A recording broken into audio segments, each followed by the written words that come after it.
What up, everybody? It's the Built Different Podcast, episode 22. I believe it's 22. Always talking about Adrian on our podcast, the silent, kind of the silent side of the Agora Media masterminds behind all of our marketing, all of our branding. Adrian, you want to welcome you to the show. We always want you on here. You're a busy man, we understand, but thank you for joining us today. Appreciate it. Looking forward to it. I couldn't miss this discussion based on all that we've talked about off camera. I think it was apropos.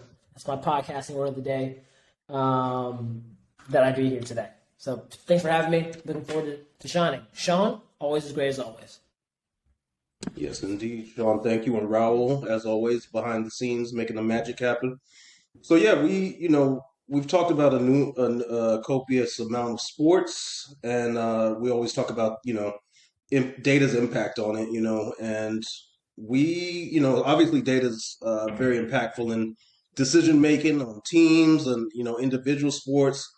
It's only getting bigger. It's helping inform players about how they can become better. It's informing teams about how they can get the most out of the team that they put on the field or on the court. And from our perspective, obviously building a wearable technology and a data centric product, we take inspiration from what's already out there, and obviously our goal is to push that even further forward. But we want to talk today about the NBA and some of the new analytics that have been, kind of embedded into the sport. And, obviously generation upon generation, they kind of improve the data points. And the data, it lets you know a little bit more about what's actually happening on the court. So we want to talk a little bit more about that today and how it's kind of impacted the game and changed it, and maybe what the future of it is. So I wanted to start off with Sean, and I think Sean, you had some historical references to how the game has changed over time.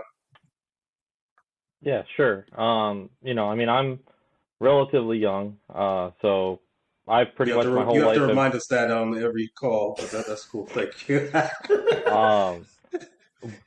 I, in my entire lifetime, other than looking back at old games, have never seen, an NBA game without a three-point line. So put that in perspective, there was years and years and years of the NBA being a thing before there was a three-point line, and that drastically changed the game. And I think, the real movement to analytics and data within the NBA and basketball in general kind of started after the movement that we saw with baseball, right? And, everyone's kind of heard of Moneyball because they did a movie on it, and, Brad Pitt's in it and so on and so forth. But that's kind of where this whole thing started, is people were like, oh, you can use data as a way to make your team better. I bet this would work in basketball. And so there was a guy, his name's Dean Oliver, who seemed to kind of want to bring that same model, that same analytical style of analysis to basketball. And some of those analytics, influenced basketball in different ways. Some of them actually influenced the idea of bringing in a three-point line where, you see, okay, this guy's shooting from further back. He should get rewarded more for that than, a layup type of thing. And there's been a lot of, companies recently that have kind of jumped in, and whether it's through, the analysis side, like analyzing data, or getting data. And now, there's technologies out there and companies out there that using like cameras and stuff like that, that can actually, computer vision, that can tell you, like, not only like, okay, what's his shooting percentage, but what is this player's shooting percentage in a ISO on the left side of the court while doing a step back, like a specific situation. And that plays a huge difference, in my opinion, because you can really kind of gear yourself on what you might want to, like how you want to guard somebody, what you want to make sure that they don't do, like it's obvious, like with someone like Steph Curry, you don't want him shooting a three. It's easier to say that than to stop it, but like some guys it's not as obvious. There's guys who have very complete games where you just can't stop one thing or another thing. Like, you try to stop one thing and they'll burn you with the other. So I think that's kind of, my side of the, historical thing was kind of the evolution of seeing how analytics impacted these other sports, and basketball leaders and decision makers were like, whoa, we could use this too. And then not only in the game, but then also for scouting purposes, for trying to find talent, trying to find everyone's trying to find the gems, the diamonds in the rough. And analytics has played a huge part in that, being able to pinpoint specific strengths that fit with your core of players and stuff like that. So I think analytics has had a huge impact on the NBA, and I don't even think it gets as much notoriety or credit as it should, because you've heard about it in baseball and some of the other sports, but no one really talks about it too much in the NBA, and I think that's kind of a shame, because it really has made a big impact. Yeah, Adrian, what's your thoughts on it, on the modern NBA, and this new data points that are out there, and how it's impacting the sport, and how it's impacting the kind of the dynamic of the sport, how it's changed over the years? Yeah, I mean, everything. The game is much different now, much faster, much more of an emphasis on not only like supreme skill, but it's skill within the areas that are most provide the most amount of points.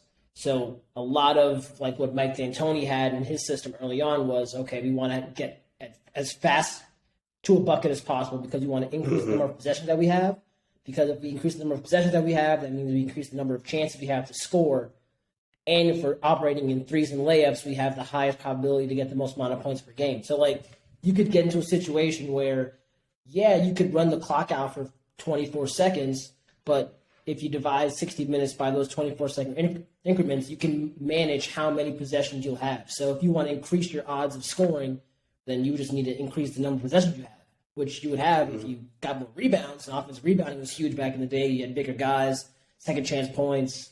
But since the game has gotten faster and a little bit smaller, now you have a situation where the floor is opened up so much that there's always going to be lanes to the basket. Now, on top of that, you have these analytics that are like, well, if I know for a fact that the corner three is the easiest three in the game because of the distance to the basket, if I can manage my offense to increase the amount of corner three attempts that we can take, and then bring on talent that specialize in corner threes, i.e. the Clippers, that's what they did really well. They have I think they lead the league in corner three percentage or attempts. It's one of the two. Like, you can point to an analytical person in the room saying, this is going to be the most effective shot for us. So let's make sure we have two people on either side that can hit that shot at all points in time. And then if the offense breaks down, you know that you're going to have that shot readily available. Or seek it out first time. So, like, analytics has played a huge part in this game today. It extends way more than just on game day during the game, but now it's what shots do you practice? So it's affecting practice. Recovery time, like it's affecting that too. So analytics is huge, which can be a blessing and a curse, because you rely so much on the numbers, and people are really great on paper, and they may not be actually as great when you put them into a live action game with crowd noise and pressure, as we saw in the bubble and then otherwise. Like, there's some people that shot out the gym and they increased their percentage because they're operating in a very safe environment, which meant those numbers were astronomical, almost as equal as what we're seeing now in the regular season, where everyone is scoring. Like, I think we've had the most amount of 40, 50s, and 60s this year, the past 2 years, than we've ever seen. Like, I didn't see this when I was growing up. Like, no one casually just scored 60 points, like 3 or 4 people scoring 50 or 60, and we have like 8 people averaging 30. Like, that didn't happen in the mid-2000s. But it's a product of analytics and taking better shots, timelier shots. And I think it's great for the game because it makes the game more exciting, a lot more up and down. Ricky, I know. Go ahead. Oh, sorry. No, I know you're, in general, you're more of a fan, from what I've gathered from talking to you of, the older school NBA. What is your kind of thoughts on, how the game has changed, like how analytics may have impacted that? Like, where's your head at? Um, the game to me, I don't like the game as much as I used to. I used to. I appreciated more defense.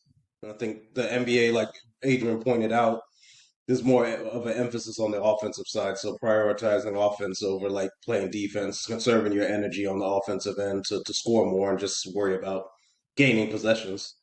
Um, I do think some of the analytics are very useful though. Like I love the usage rates and the PER because one thing that people always say is like, man, this guy he scored 20 in the fourth quarter, but like were those good shots? You know what I mean? Were those beneficial to the team, Because a lot of times now you can see that through these usage rates that yeah, he was taking these shots, but it wasn't really a good. He made it, but it wasn't really a good shot in that point in time and in the context of the game.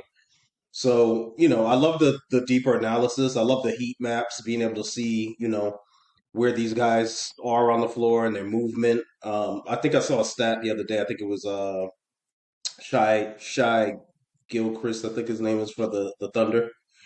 That he ran 3 miles in the game. It was like the most. It was 3.8 miles or something throughout the game, and it was the most this season. Stuff like that. I think is cool to know.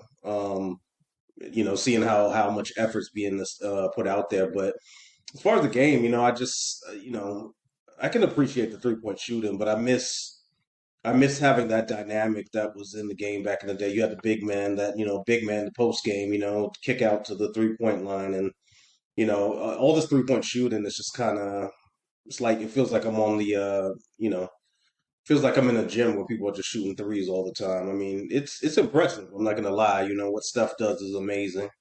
What Lillard's doing now is really amazing. I mean, these guys, the range that they're shooting from. But I love the gritty older NBA where it's deep, like get in your chest and beat you up, and you have to earn your shots more so than you being left open to shot jack. You know what I mean? But it's probably heading that way for the foreseeable future because even the big guys now are going out past the 3-point line because I guess the analytics say it's more valuable. But why would you take twos when you could take threes? I guess, but I do miss the old school NBA big guys grinding and the post game and just defensive like shutdown defense, and it really doesn't exist that much in the game anymore. But I don't know. I think from a player longevity standpoint, I think the data's helped as well. I don't like the load management. I absolutely hate that. As a fan, like especially I don't watch the game as much as I used to because of things like that. But there's analysis that says that it really doesn't work, but I guess people still do it. They think it does work. I don't know what the statistics are on that, but yeah, it's not the same NBA I used to enjoy. But I can appreciate the data and the stats, and getting to know more about what's actually happening on the court. And speaking of defense, you were talking about how you like defense. I think one of the big shifts that's happened that I've noticed, recently is this concept of positionless defense, right? You have your center who can guard the 5, but he can also guard the 1, like I think, one of my buddies is a big Heat fan, and he raves about Bam Adebayo for that exact reason. Bam can, play pretty much any of the 5 positions. Like on offense, he's going to be more of a down low, 5 guy, but on defense he can literally guard, and he has that versatility. And you see that too with Draymond on the Warriors. He can kind of guard a lot of those different positions. So what is your guys' thoughts on that, from a versatility standpoint, from a being able to have that option of, we have a big guy, you would never put someone like Shaq out on a point guard. You just wouldn't, because it would be horrible. But the guys nowadays, they've kind of trained them to have that skill set, and that's made a big impact. I think Adrian pointed out though they're smaller guys. You know what I mean? You don't have it's not the traditional center It's not the traditional five anymore. Like It's normally like a weight wise, I would say. yeah. Well, I would say weight and height because Bam is like what 6'10", maybe. 6'9", 6'10". Your typical center back in the day was 7 feet, 7'1". You could have a 6'11" guy, but there's a lot of guys in the center position now that are power forwards masquerading as centers, and I think that's how they're. Draymond plays a five, and he's like 6'6", 6'8", maybe 6'7". That would have been unheard of. Shaq would have, beat him up back in the day. But that it's the way the NBA is now. It's like you just want more fluid movement, and you have the, like Sean said, positionless defense where you can have a five guard and a one at any given time. But it's all they've gotten smaller. You have Embiid. I don't think he really goes out too much. He's a big guy. He doesn't go out too much on the perimeter to guard the point guards and stuff like that, but he does step out and take threes. So it's, there's not I think the height and the size is just a lot different than it was then. They've kind of shrunk the game, and you have teams that will run like 3 guard sets, Back in the day, it was traditional. You had your point guard and your shooting guard, your power, your small forward, power forward, center. And now you can have three guards. You might have 4 guards on the court at the same time. It's just the way the game is going. Yeah, I think it's kind of 2 things for me. One, the game is more advanced now. Not from potentially like actually more from like a feel standpoint. There's so many guys that are 6'1" to 6'8" that if they were put against any center in a pick and roll situation, they are cooking anybody, almost anybody, from the 80s, 70s, 80s, and 90s, strictly because it's too much speed, they have too much skill, and if it's one-on-one or in a pick and roll set, they know how to attack those because they train that more often than not. So those guys led to bigs not being as big because you can't have Taco Fall, as much as we love him, UCF alum. You can't have 7'6", 7'5", moving very gingerly across the court when I'm going to beat you in 2 dribbles to the basket, or I'm going to beat you and then let the help come in, and now I have a free man in the corner for a corner 3. So, like, the game is developed in such a way, and the personnel has developed in such a way that you just can't have a big body that's just there to be an enforcer anymore, because that's going to be nullified by speed.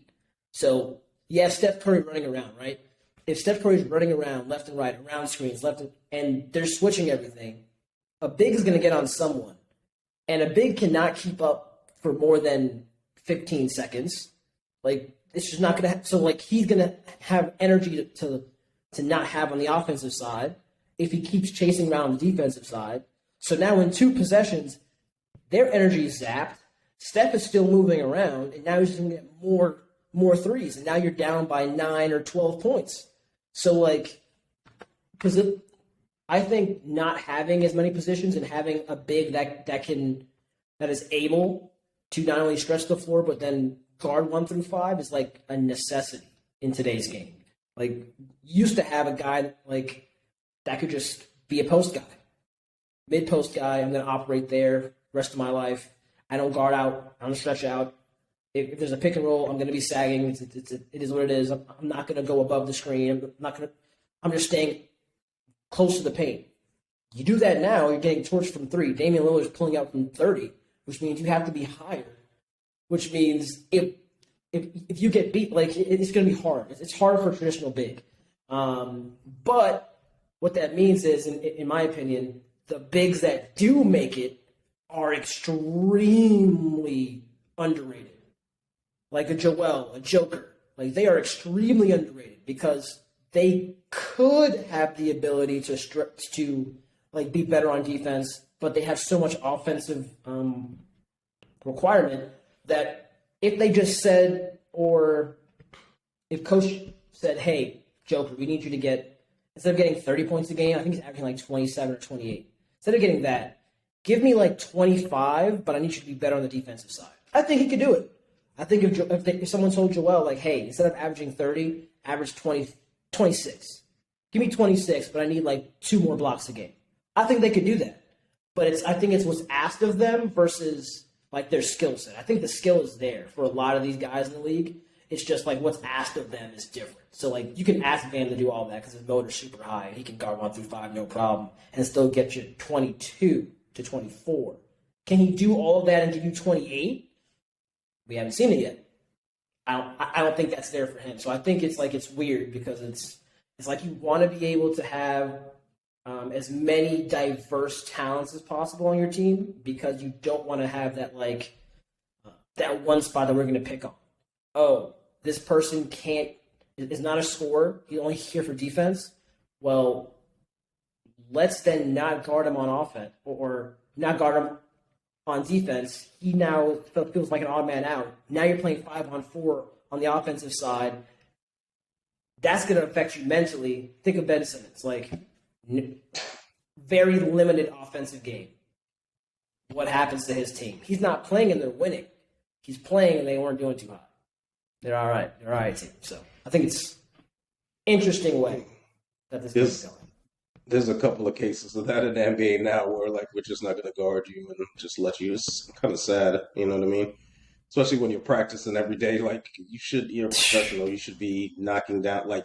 If somebody yeah, I mean, it's got to hurt your pride too. Damn, I need to get in the gym and start. These guys are leaving me open. I need to start hitting these shots. But I think it's a different mindset.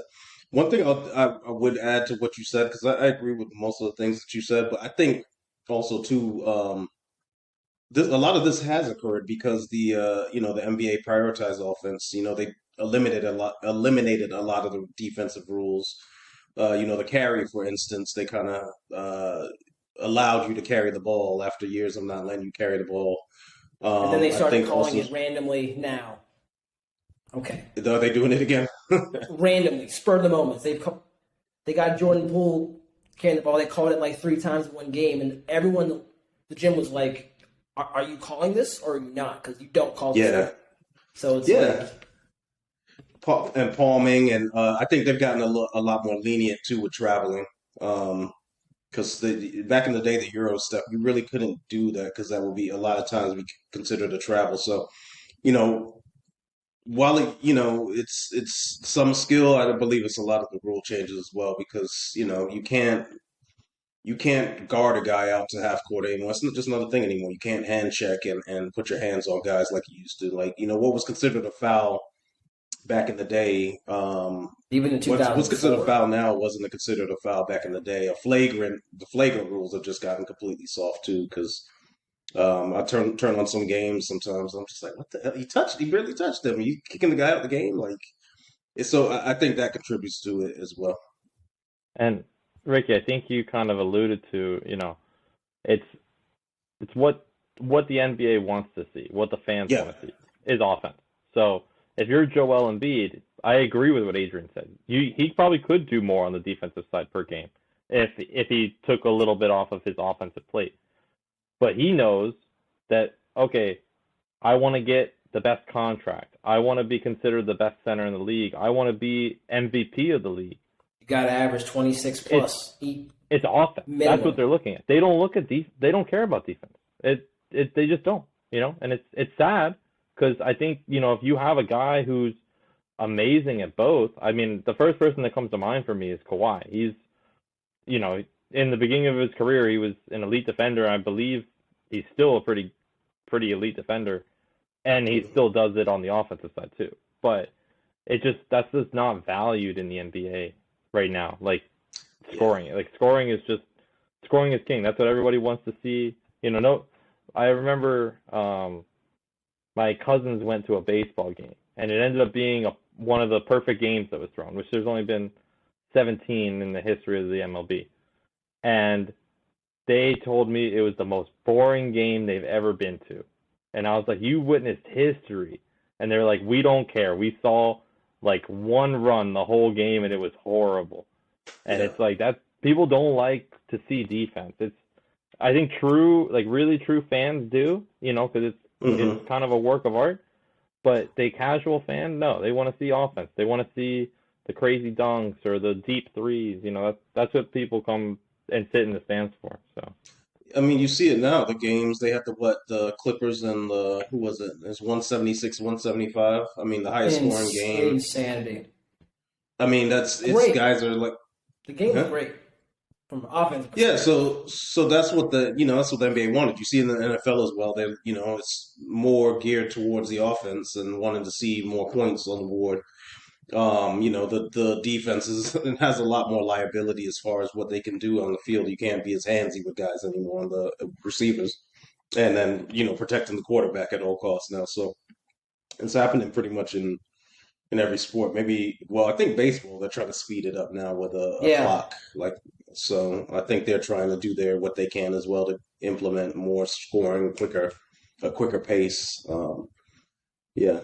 Did you all see that where like this guy struck someone out? I think it was like within 20 seconds, it was like 22 seconds or something like that. Like imagine, No. if I was playing baseball my entire life and I'm used to, okay, I got like 15, like about 30 seconds between each pitch. I thought about the last one and let this one go. Take my 2 seconds to be upset at myself. Shake it off. And now it's like, nope. Strike, you better get ready in 2 seconds. You better swing, get ready to swing again. Like, I think there should be a healthier balance because that's kind of tough I think it's tough on the mental. I think baseball is one of the hardest sports to play mentally outside of golf. I think golf is probably tennis, the quarterback position. These are all like positions that are like very hard mentally because it's quick decisions. Most times, like process, quick twitch. The slightest deviation is going to throw everything off. And to give them less time, I think we're going to see either some of the best baseball ever played because you have to think even faster, or some of the worst baseball. I don't think there's going to be any in between. I think it's going to go one way or the other.